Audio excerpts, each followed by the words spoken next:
공정거래위원회가 쿠팡에 1,400억이라는 역대급 과징금을 명령했습니다. 쿠팡이 자사 PB 상품을 상에 노출되도록 검색 순위를 조작하고 임직원을 동원해서 또 조작 리뷰를 다량 게시했다는 이유에서인데요.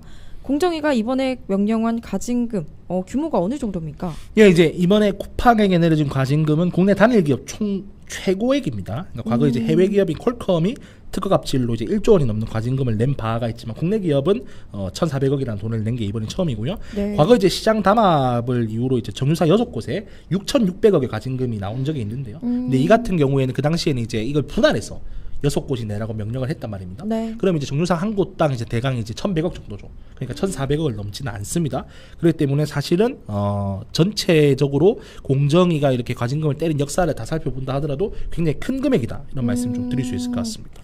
네, 그렇다면 시장 담합급으로 중차대한 잘못을 저질렀다는 뜻 그런 얘기 같은데요. 네네. 공정위가 밝힌 쿠팡의 혐의는 어떤 건가요? 예, 뭐 쿠팡은 이제 자사 상품 판매도 같이 하고 있고요.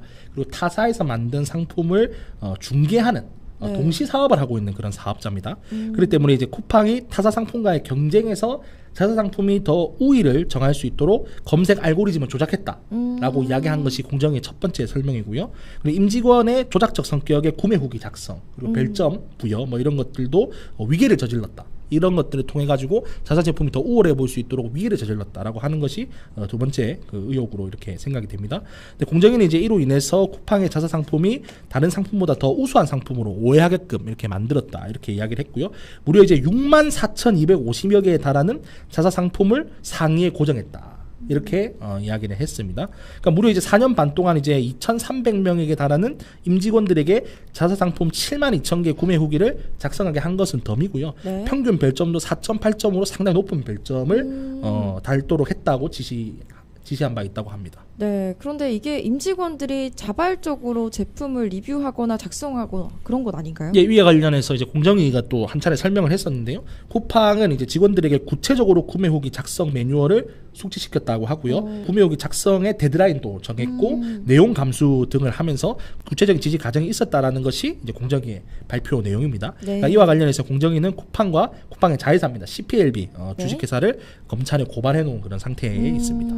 공정위 발표 내용만 보면은 오히려 뭐 1,400억이 적다 이런 생각이 좀 드는데요. 그렇죠. 쿠팡이 이에 대해서 두 번에 걸친 입장문을 또 냈다고요. 네, 쿠팡은 이제 즉시 입장문을 발표했습니다. 쿠팡은 자사 상품이 아니라 로켓 배송 제품을 추천한 것뿐이다.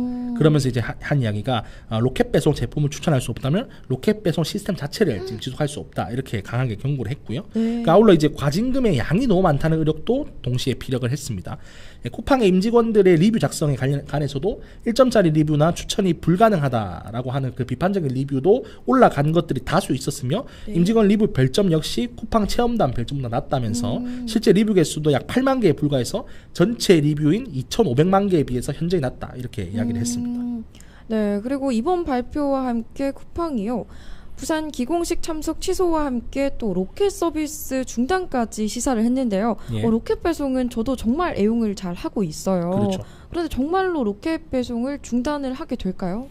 쿠팡에 만약에 이제 로켓 배송이 없다면 뭐 지마켓이나 옥션 같은 뭐 다른 인터넷 쇼핑몰하고 사실 구분되는 게 없겠죠. 그리고 그거는 소비자분들도 다 알고 계신 사항일 텐데요.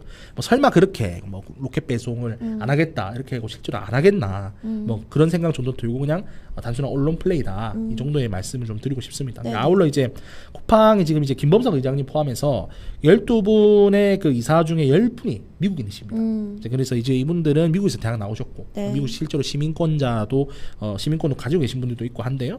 근데 이제 미국 같은 경우에는 기업이 과징금을 국가와 합의하는 경우가 굉장히 많습니다. 자, 그렇기 때문에 쿠팡도 이와 비슷하게 미국 사례처럼 과징금을 합의하는 듯한 그런 스탠스를 좀 취해서 강공에 지금 나서고 있는 것이 아닌가 이렇게 또 생각이 됐고요.